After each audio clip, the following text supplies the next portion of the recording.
Hi, my name is Abby Vinoy. I work for the Transnational NGO Initiative at the Moynihan Institute of Global Affairs here at Syracuse University. I'm joined today by Senior Director of Campaigns from Amnesty International, Colm O'Cuanachain. Thank you so much for joining us today. It's wonderful to be here. We'll be discussing for students the career development path into transnational NGOs. So I'll have you start by introducing yourself and your position at Amnesty International. Indeed, I'm Senior Director of Campaigns. At international level, that means overseeing our global campaign programme on some of our big issues like poverty and human rights, terror and counter-terrorism, and the issue around the arms trade and control of the arms trade, issues like violence against women. And at country level, we have a whole range of campaigns on countries like Sri Lanka, Peru, Burma, you name it. And of course, work on individuals, campaigning around prisoners of conscience, victims of torture, and so on. So I try to hold all that together. Okay. Well, taking a step back, what motivated you to pursue a career with transnational NGOs? I think it was the issue of influence and the potential to make a difference, that sense that operating on a transnational stage, operating in an international organisation, you just have that sense of reach, that sense that you can influence policy and decision making at international level in a deeper and more meaningful way. And I always wanted to get to work at international level with that sense that it could be more impactful. That's great for our students to hear. That's such passion in what you do. How did you begin your professional career with transnational NGOs? Well, I graduated at a time when you couldn't study human rights, you couldn't study international politics. These were degrees which weren't on offer over 20 years ago, and entry points to work with international organisations in terms of your undergraduate work were very limited. So I studied education, but always had that sense that I wanted to work in an international organisation. Studied education, but from the perspective of human rights, and specialised in human rights education, and became more and more involved in human rights work from the education perspective. Other peers at the time were doing it from a legal perspective, for example. And most of the people my age operating and working in international organisations have come into the work from social sciences, education, law, you name it. That's great. And so did you jump right into the NGO sector, or did you have any experience in government or private sector? Well, my work in the NGO sector, and this is important for students, was very much as a volunteer in the beginning. I did an enormous amount of volunteer work with organisations active in the peace process in Northern Ireland, and indeed with Amnesty International. And that opportunity to intern and to volunteer in organisations like that provided me with the skills, the learning, the opportunities, the contacts that I needed to be able to work my way into paid employment. During that period, I was taking home paycheck from a school. I was teaching, and that was an important part of my development as a professional as well, and something I really valued. And of course, as I said earlier, gave me the opportunity to put some of my work around human rights education into practice. That's great. And what was your starting position after intern at Amnesty? Well, I came in. It was when I was teaching, I was doing short-term work as a volunteer, as an intern with Amnesty, doing training programs, teaching programs on some of their capacity building courses, for example. And this was ongoing during my time over 10 years as a teacher. And then I was also involved in the governance side of Amnesty International. I was on the board of Amnesty International in Ireland, and then went on to become a board member at international level. And that exposure as a volunteer at international level was fantastically rich and valuable. Yeah, it was a huge time commitment and investment of my time, but really worthwhile. And I was able to move on from that then to a job as a director of a small development NGO in Ireland, which did mainly development education. So you can see this continuum from human rights education to an NGO working on education, and then from that to being director of Amnesty International in Ireland for 5 years. And that kind of was the bridge which brought me into the International Secretariat of Amnesty International ultimately. Okay. It seems like your career then has been a very smooth path, but I'm sure there were some challenges that you faced, and could you describe those a little bit? Yeah, I mean, there were challenges. I think it's important to recognise that when you're jumping from the public sector, like being a teacher in a public school, to a different sector, and in this case the NGO sector, the not-for-profit sector, that isn't straightforward. I mean, it often, there are these silos: the public sector, academic sector, the private sector, and the not-for-profit sector. And while we in NGOs try to encourage that kind of cross-fertilisation of skills and professionalism from one sector to the other, there are barriers, there are obstacles. I mean, for example, you generally have to take a pay cut when you're moving from one sector to the other, because you're not going in with the kind of skills, the perfect skill set and tradition that might be expected. So there are issues like that, and it does require an element of patience and an element of perseverance. And there are times when you have to do unpaid internships, and there's times when you've got to do volunteer work when you're not taking home a paycheck. And that is an investment, but it's a very worthwhile investment. And it's a barrier and obstacle, but it's something I'd also see as a challenge and part of the excitement of the work. That's great. So what kind of suggestions do you have for students who would like to engage themselves in a position in a transnational NGO sector? Well, the first one and most obvious, and I'm sure it's not new to people, I mean, volunteering and interning and putting yourself in a position where you're getting to know and understand these organisations, what they work on, and you're getting to build up a bit of experience. Even getting internships can be difficult. I appreciate that, and I know that, but it's invaluable. And when you get these opportunities, take them.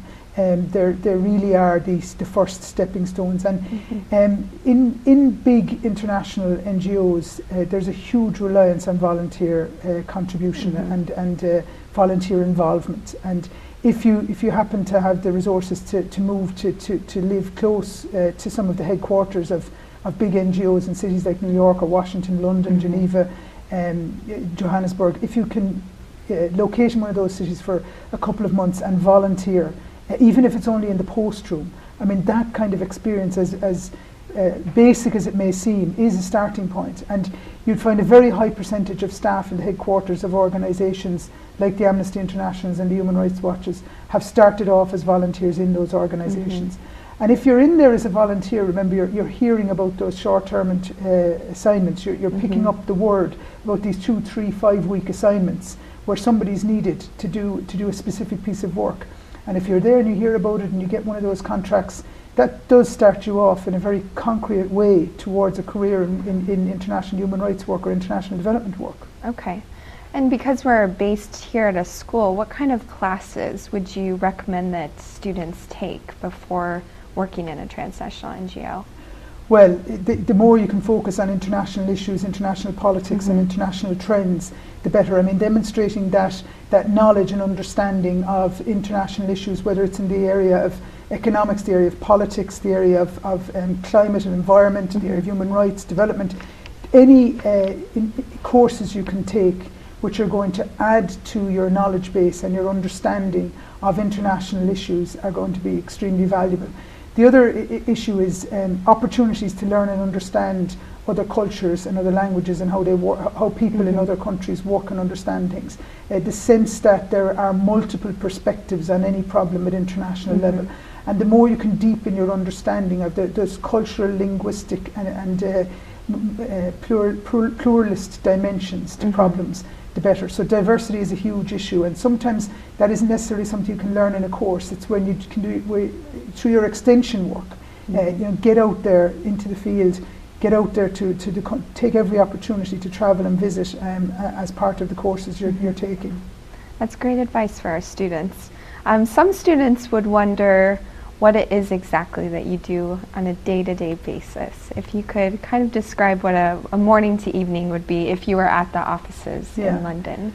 Well, that does depend, as you just predicted, on whether I'm in the office or not. And there's an enormous amount of out-of-office work associated with what I do.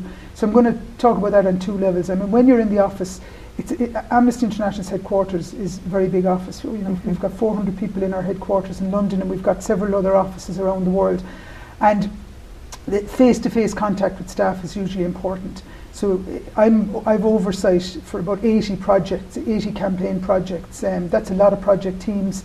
And I have about 120 staff working directly with me. So I have to invest as much time as possible in face-to-face meetings. So when we're actually in the office, we like to spend that on contact time. So really it's about back-to-back meetings with project teams, trying to sort out problems, trying to get updated, evaluating and reviewing stuff.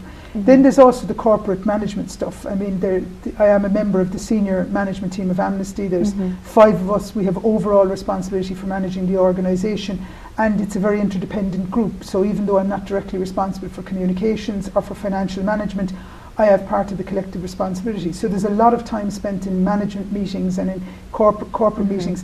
You know, a lot of that is bureaucracy. A lot of that is pretty mundane stuff, really, for your average human rights worker. But it's extremely important. It's the glue that holds the organisation together. So day to day, it's just meetings, really, when I'm in the office. When I'm out of the office, and that's about half the time, it's very much about meeting, engaging, developing partnerships and relationships in the field, developing the interaction with governments and with influentials, meeting with stakeholders, and trying to communicate Amnesty's concerns and our campaigning demands to key constituencies and audience. So very strong representational role, strong role in the media. Now, what I haven't mentioned at all here so far is the whole business of communication through email and being online and being contactable. And unfortunately, and I'm not necessarily proud of this, that's something that tends to fall outside the standard working day. So you end up doing it in the morning, you end up doing it in the evening. It probably shouldn't be that way, but the reality is that a lot of the people I'm working with are in Asia, a lot are in Africa, they're in Latin America. Time zones are an issue, and just the day-to-day reality of managing at this level means that you have to put in those hours. You know, I wish it wasn't that way, but that's how it goes. It's a mad job. Yeah, but you're seeing the results, so I'm sure you're proud of the day-to-day mundane tasks that you mentioned. Yeah, exactly. You've provided a lot of good information for our students, and for our final question, I thought you could discuss a little bit of the new challenges that are arising in transnational NGOs and how students can kind of anticipate those changes, especially in regards to a different perspective of TNGOs from development to rights-based approaches. Challenges, opportunities, I don't know, you can make a decision yourself. The changes are, firstly, the growth in the number, volume and reach of international NGOs. The international NGO scene is becoming very busy, and it's exciting on the one hand, but for young professionals looking for a job, making sure you're picking an organisation that's right for you and right for the work and the impact you want to achieve as a professional is important. There's a lot of players out there. Some of them are really, really good. Some of them are emerging and really need to develop. And I think being discerning in terms of who you want to work with, I think is important. And it's more difficult now because there's more organisations, and researching them and finding out about them is a bit harder. So that growth in the field, I think, is one key change. Then what I would call coherence is the second one, where the sectors or the silos which we would have had across civil society, the environmental movement, the development movement, the microfinance movement, the human rights movement, I could go on. There's a sense that the solutions are about a coherent agenda, and that if we want to solve issues around poverty, issues around human rights, we've got to be working much more effectively together. And the rights-based approach has become a kind of a common thread that runs through a lot of the work that we're doing across all of these sectors and silos, where issues like participation, inclusion, empowerment, capacity building, non-discrimination and so on have become part of this common and shared exciting agenda. So that coherence, where organisations that like ours are talking about climate change, or where organisations that would have done relief and emergency work are talking about long-term development, is really very interesting and exciting, and I think it's an important one to watch. And a third one then is the whole issue of resources and funding. I mean, organisations are getting their money in different ways, but the reality is there's less to go around now, and that's creating its own tensions in terms of some organisations, unfortunately, really struggling to bring on new staff, indeed having to let people go, organisations having to look to new sources of funding, and a little bit more confusion in the funding and resourcing sector, which is playing out in different ways for organisations and creating those levels of complexity, I think. Great, thank you so much for all the information you provided with us. It's wonderful to be here. Thanks. That was fabulous.